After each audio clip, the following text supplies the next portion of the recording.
regresamos ya con este programa de Que Salta y mira ya la hora que es, Rocío, ya son más de las 9 de la mañana. Pasó rápido el día miércoles. Sí, pasó bastante rápido y el día de hoy tenemos mucha información, muchos temas de los cuales hablar. Vos ya venías anticipando desde esta mañana de que íbamos a hablar de femicidios, de toda esta temática.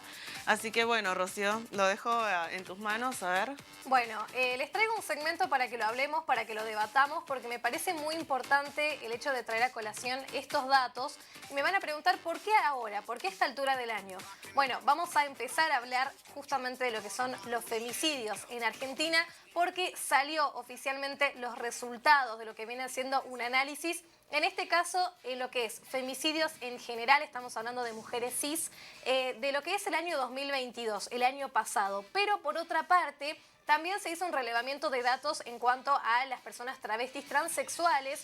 Y en este sentido están los datos hasta este año, hasta este 2023, a lo que es el mes de marzo. Y es muy preocupante la cantidad, las cifras que han surgido.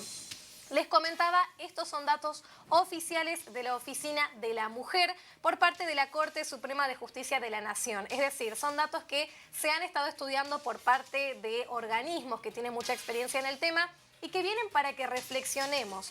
En este caso vamos a hablar de lo que es el Registro Nacional de Femicidios de la Justicia Argentina, como les decía, correspondiente al año 2022. Lamentablemente estamos hablando de 252 víctimas, estamos hablando de 252 mujeres que lamentablemente perdieron la vida, que fueron víctimas de este tipo de femicidio y que, como vemos en pantalla, hay que empezar a hablar en detalle, no solamente para que sea un número, sino para saber qué es lo que muchas veces termina provocando estos actos y que nosotros como ciudadanos, a la hora de decir, bueno, conozco a alguien que está sufriendo algún tipo de agresión, ¿cómo acercarnos? ¿Cómo ayudarlos? Vemos en pantalla algo que me parece muy importante. Hay una pequeña división. Hablamos de, en general, 252 víctimas, que son estos casos que sabemos que han sido mujeres que de alguna manera, ya sea de manera directa o de manera indirecta, fueron víctimas de violencia de género. ¿A qué le diríamos manera indirecta? Bien, nos vamos a meter un poquito en ese tema porque me parece muy importante tu pregunta. Sí. A día de hoy, como que tenemos muy en mente esto de decir, bueno, a ver, es violencia de género si yo vengo y te pego, pero en realidad también es una violencia de género de manera indirecta, por ejemplo, cuando uno está en un ambiente familiar y empiezan las hostilidades, empiezan los comentarios, empieza también lo que nosotros conocemos como violencia verbal, que también muchas veces... violencia psicológica, ¿por ahí viene? Exactamente, que termina provocando que la mujer en algunos casos incluso llegue a suicidarse. En este sentido, son pocos los casos, pero también existen y hay que reconocerlo, hay que traerlo a colación, porque muchas veces nos quedamos como si la violencia física fuese la única y en realidad también está la violencia psicológica o violencia verbal. Siguiendo con esta división, partimos de las 252 víctimas y hay una pequeña parte. ¿Por qué?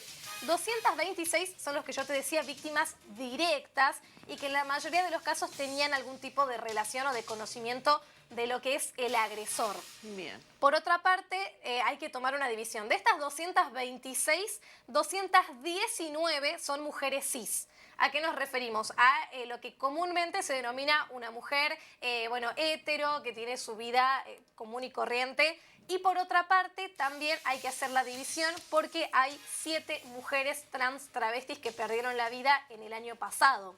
Esto es muy importante porque si bien se hace una diferenciación en este caso, ya vamos a analizar, vamos a comparar porque los datos son muy diferentes entre lo que es las mujeres cis y la parte de las mujeres trans. Bien. En este caso yo me quedo con este dato que es para reflexionar, ¿no? Si tomamos en cuenta esto, según lo que es el relevamiento de datos, hay una víctima directa cada 39 horas en Argentina.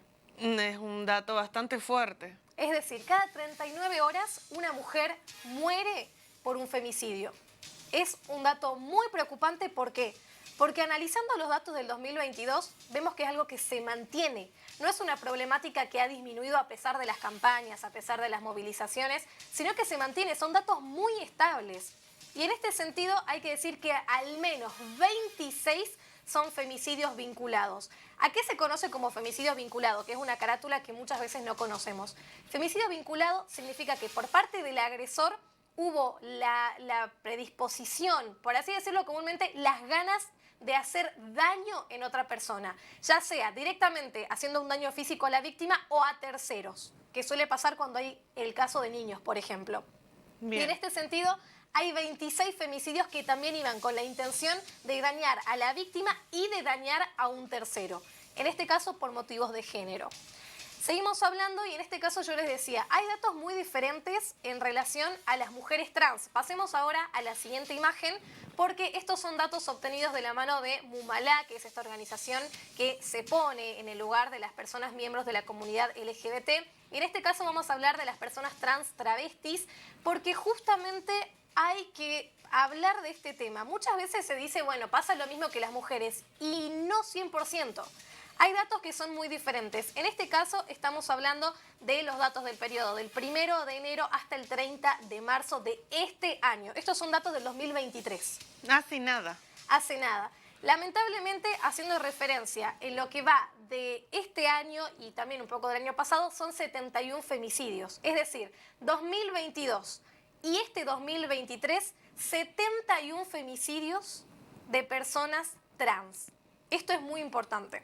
Porque si bien son datos anteriores, son años anteriores, en este año, en este 2023, ya hay un femicidio de una persona trans. Estamos hablando de hasta el mes de marzo y ya tenemos una muerte de una persona de una comunidad trans y que recordemos, el motivo de esta muerte es simplemente por ser miembro de la comunidad.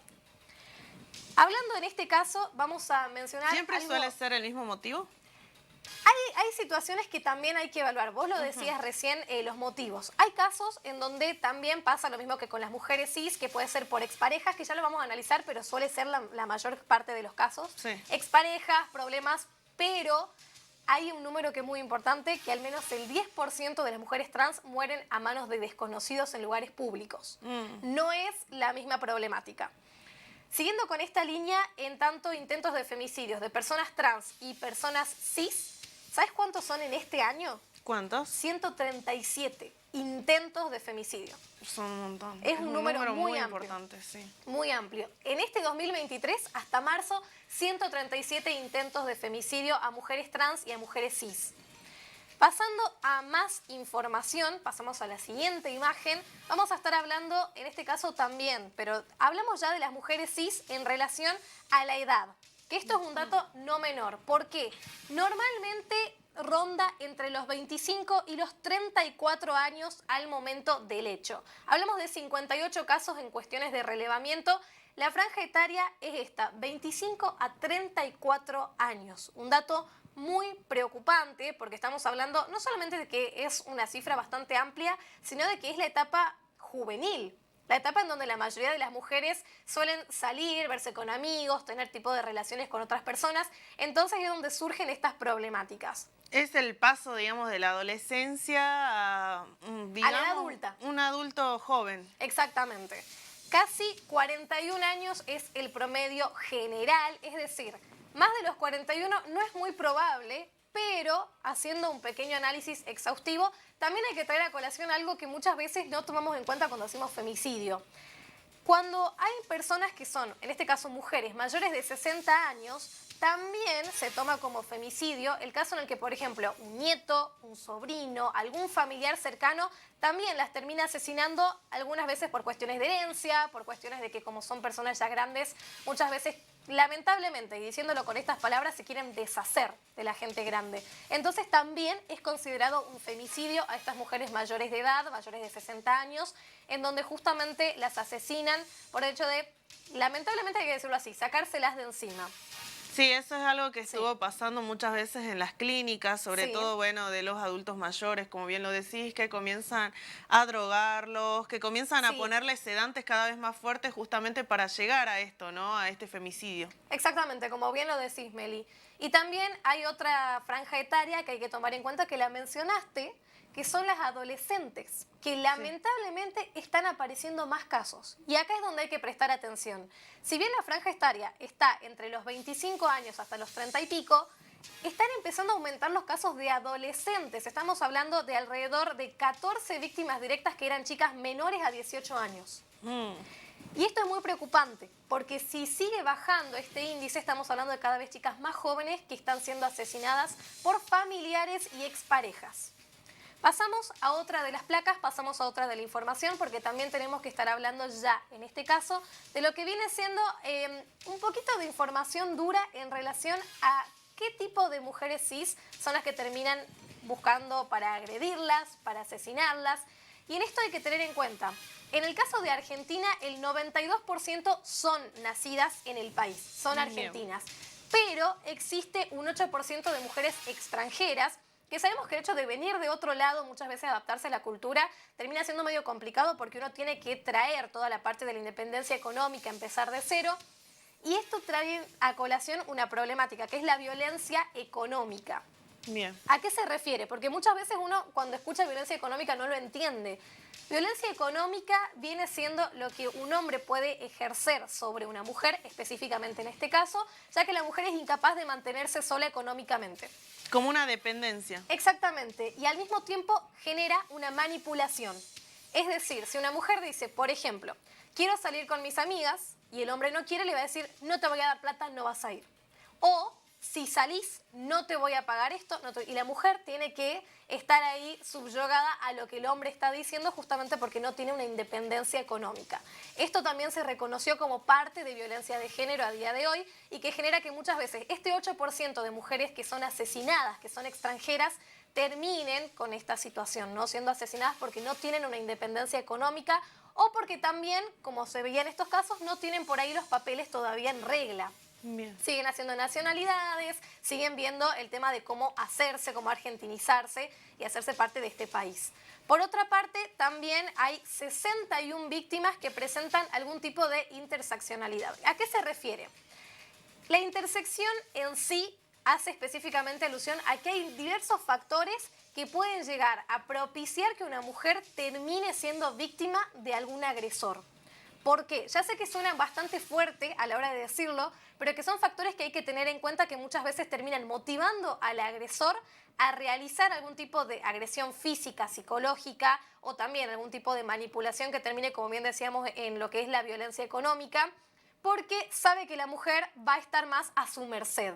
Estamos hablando en este caso de víctimas que estaban embarazadas, es decir, que este es un factor que muchas veces hace que ocurran los femicidios, que hay un embarazo no deseado por ahí por parte de alguno de los dos. Estamos hablando de mujeres embarazadas. 9 personas se encontraron en situación de prostitución, que también es un hecho muy importante. Recordemos, en Argentina la prostitución no es legal, por lo tanto, ante algún tipo de violencia, algún hecho, normalmente la familia de la víctima o la víctima en sí jamás va a tener algún tipo de ayuda, de acompañamiento por parte de aquellos que hacían que ejerza la prostitución. Ya vamos a hablar más adelante, igual hay una ley en el caso de que la persona tenga hijos, qué se hace con esos hijos, cómo se los ayuda, pero normalmente si una mujer termina dentro de lo que es la parte de prostitución, es muy complicado que se pueda llegar a dar con el agresor. Por otra parte, también está la parte que a día de hoy hay que hablarlo y son los pueblos originarios. Que acá hay un debate muy importante porque hay un límite entre hasta dónde nosotros nos podemos meter y hasta dónde no. Son comunidades que tienen su cultura, que tienen por ahí rasgos más arraigados y que es bastante complicado, pero que recordemos que hay mujeres que lamentablemente mueren en estas comunidades originarias y que hay que ver a día de hoy cómo se llega a un acuerdo con las comunidades para evitar que pasen estos hechos y bueno, otros motivos que estamos viendo ahí en pantalla. Bueno, bien como Sí. lo decías, ¿no? ¿Hasta qué punto podemos acercarnos a estas comunidades para brindar ayuda? Ahí Sí. eso es como que es un tema muy delicado del cual Sí. estamos hablando y sabemos, ¿no? Que a todas las mujeres de estas comunidades generalmente las raptan o pasan cosas y en realidad nadie se hace cargo de esto porque la sociedad no sabe hasta qué punto puede acercarse. Es que justamente lo decís, es un terreno muy complicado porque nosotros como cultura externa no sabemos hasta dónde podemos llegar porque ahí empiezan los problemas, ¿no? De que estás metiendo en una cultura que Sí. es una cultura originaria. Entonces hay que ver, a día de hoy lo único que se puede esperar es que para evitar los femicidios haya un diálogo. Pasamos a la siguiente placa y vamos a hablar en este caso del tipo de relación que suele tener la víctima con el victimario, con el agresor. Bien. Y esto es muy importante y es un dato que hay que estar atentos a cómo sigue evolucionando, porque vamos a ver que las víctimas, la mayoría tenían un contacto previo. Es decir, conocían de manera cercana al agresor. Esto hablando de mujeres cis. El 88% conocía a su agresor. Tenía algún tipo de vínculo, algún tipo de relación. Como de pareja, por ejemplo. Ahora nos metemos ahí. ¿Por qué? Bien. Porque bien lo decís, el 60%, 59, 60% era pareja o expareja de la víctima. Bien. Tenían un vínculo cercano. Por otra parte, tenían una relación también sexoafectiva, esto hay que decirlo, viene formando parte de lo que es un vínculo. ¿Por qué? Porque muchas veces dicen, bueno, no era su pareja formal, no era su novio, estaban viendo, estaban saliendo. Para la justicia, la relación sexoafectiva, que estén saliendo, que se estén conociendo, forma parte de lo que puede ser una pareja. Más allá de que no lo sea formalmente, es la misma carátula. Esto dejarlo bien en claro. Sí. Por otra parte, también está la parte de la convivencia. Porque muchas veces pueden ser que dos personas convivan sin tener un vínculo sexoafectivo, sino que son amigos, que son compañeros de trabajo y deciden vivir juntos. También es la segunda causa por la mayor cantidad de femicidios. Alguna persona con la que se convivía. Y esto en 2020, en la época de pandemia, fue la causa mayor por la que terminaban asesinando a mujeres. Pasamos a otro de los datos y en este caso algo que hay que tener no solamente cuidado, sino que preocuparnos. En tercer lugar, con el 13%, la mayor cantidad de los agresores, de los victimarios, eran familiares. Familiares directos de la víctima. Es decir, aquel núcleo de contención que uno tiene que tener a día de hoy termina asesinando a estas mujeres. Son los que provocan esta cantidad de femicidios. Tercer puesto, los familiares. Y el 16% tenía otro tipo de vínculo. Como les decía, podían ser compañeros de trabajo, como lamentablemente pasó hace unos cuantos meses, que recordemos, esta chica que fue asesinada por su compañero de trabajo. Muchos otros tipos de casos que también vienen a colación, pero quedarnos al menos con estos primeros puestos, ¿no? Sobre todo las parejas o exparejas, personas con las que se convive y sobre todo lo que más ha llamado la atención, los familiares de las víctimas, directos e indirectos. Por otra parte, solamente en el caso de las mujeres cis, solo el 5% eran personas desconocidas. Es decir, no suele ser muy común que una persona desconocida ataque a una mujer cis. A diferencia de lo que vamos a ver ahora pasando a la siguiente placa, ¿qué es lo que pasa en cuanto a las mujeres trans, que en este caso aumenta? Pasando a lo que estamos viendo en pantalla, vamos a ver que casi 4 de 10 vínculos tenían antecedentes de violencia. ¿A qué me refiero? 4 de cada 10 casos, una mujer denunció, ya sea formalmente o avisando a parientes, a familiares, amigos, que habían sido víctimas de violencia de género, ya sea física, psicológica, lo que veníamos avisando, pero ya habían avisado que estaban siendo víctimas de violencia. De este número, 38 tenían la denuncia formal. Estamos hablando de 38 mujeres que, a pesar de que había una denuncia, de que habían medidas, de que habían restricciones, fueron asesinadas. Un número muy importante.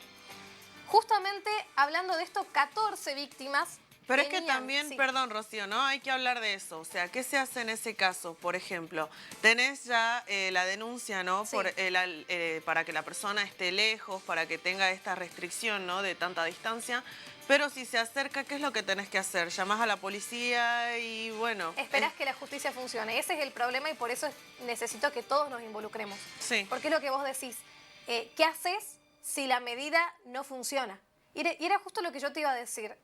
14 mujeres tenían, o sea, de estas 50 y pico que habían denunciado, que habían hecho también una cierta cantidad, una denuncia formal, 14 tenían medidas de protección, entre ellas perimetrales, y aún así fueron asesinadas. 14 mujeres que tenían una medida de protección fueron asesinadas. Sí, es un montón. Ojo con la parte de la justicia, ojo con la parte de la seguridad, porque si estamos hablando de que tienen medidas de prevención y aún así son asesinadas, ahí es donde hay que poner el foco de atención a día de hoy.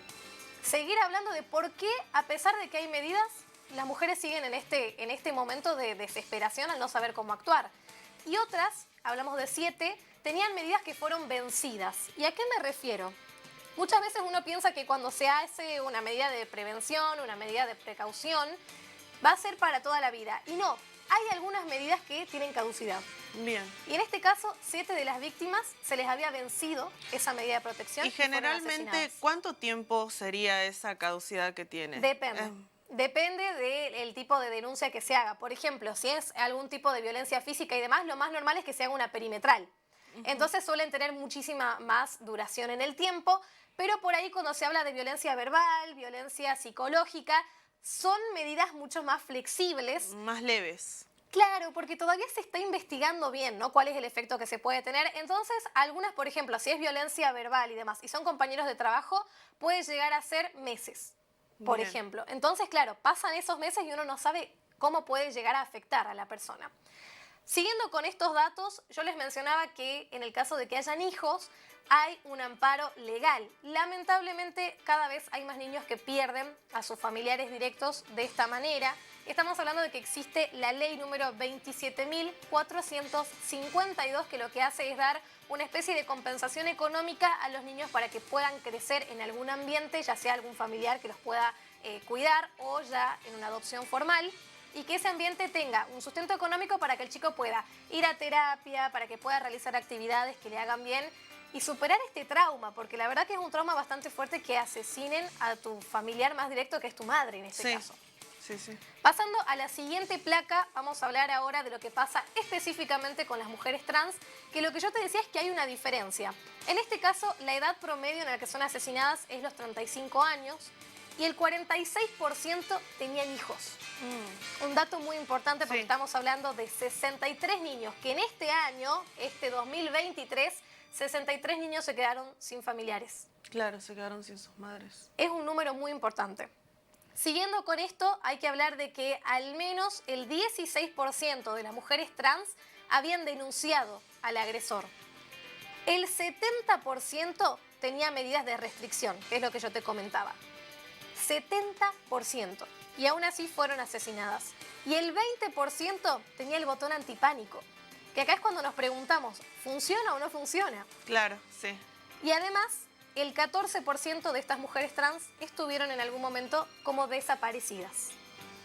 Pasando a la siguiente placa, vamos a ver también en lo que es el colectivo trans, cuál es el vínculo que suelen tener con los agresores. ¿Por qué? ¿Por qué es tan importante? Porque en este caso hay un dato diferente. Si bien el 62% son las parejas, que es bastante similar a lo que pasa con las mujeres cis, hay que hablar ahora de lo que viene siendo ya otro tipo de relación. El 11% son hombres que conocieron en algún momento de su vida y que tuvieron una relación cercana. Es decir, después de las parejas o exparejas, algún otro hombre que conocieron a lo largo de su vida... Algún compañero de facultad. Exactamente. Algún amigo... Terminó asesinándolas. El 10% era desconocido. Un número muy importante, porque recordemos, en el caso de las mujeres cis, solo el 2% murieron asesinadas por un desconocido. En el caso de las mujeres trans, el 10%. Es una cifra muy diferente porque estamos hablando de que no conocen al agresor y que las matan simplemente por ser personas trans.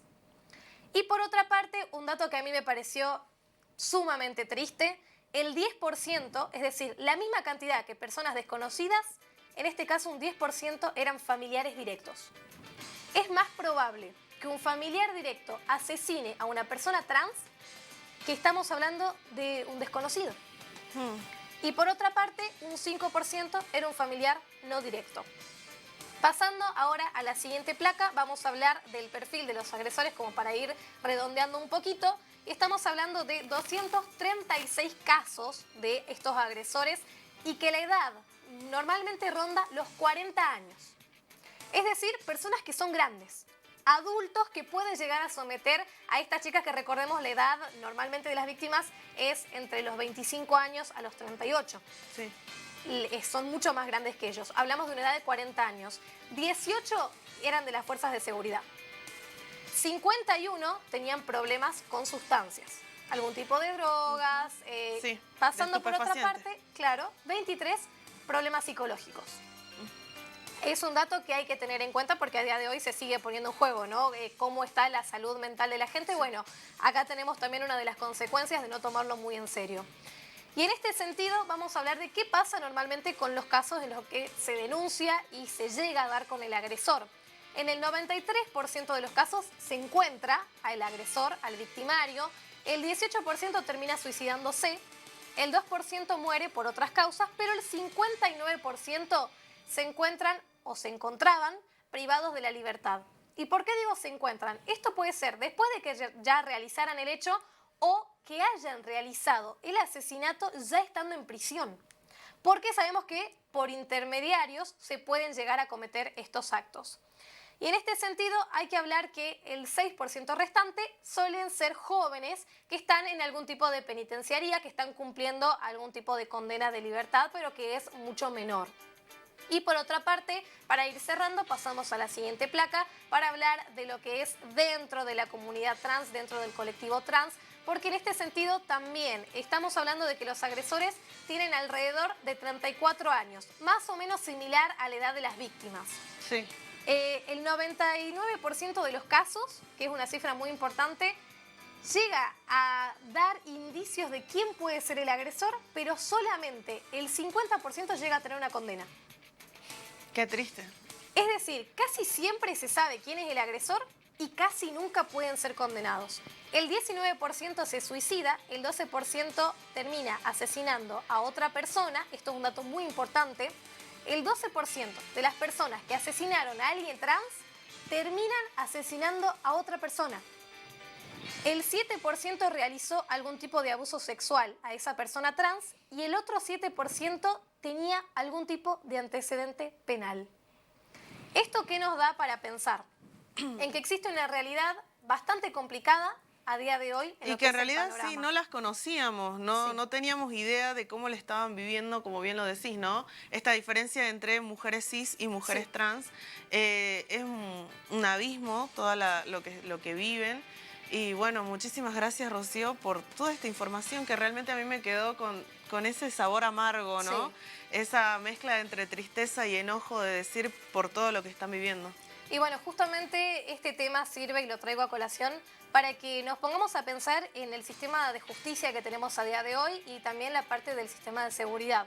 Porque hablábamos de muchas mujeres que tuvieron medidas de prevención, que tuvieron también botones antipánico, tanto mujeres cis como mujeres trans, y que a día de hoy no están con nosotras. Sí. A pesar de haber denunciado, a pesar de haber tenido también un cierto acompañamiento de algunos familiares, algunos amigos, y que a día de hoy no están.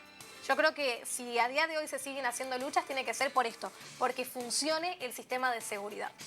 Bien, muchas gracias, Rocío. Y bueno, nosotras ahora sí nos vamos, ¿te parece? A una pequeña pausa y después continuamos con la información. Dale, vamos a un corte y volvemos.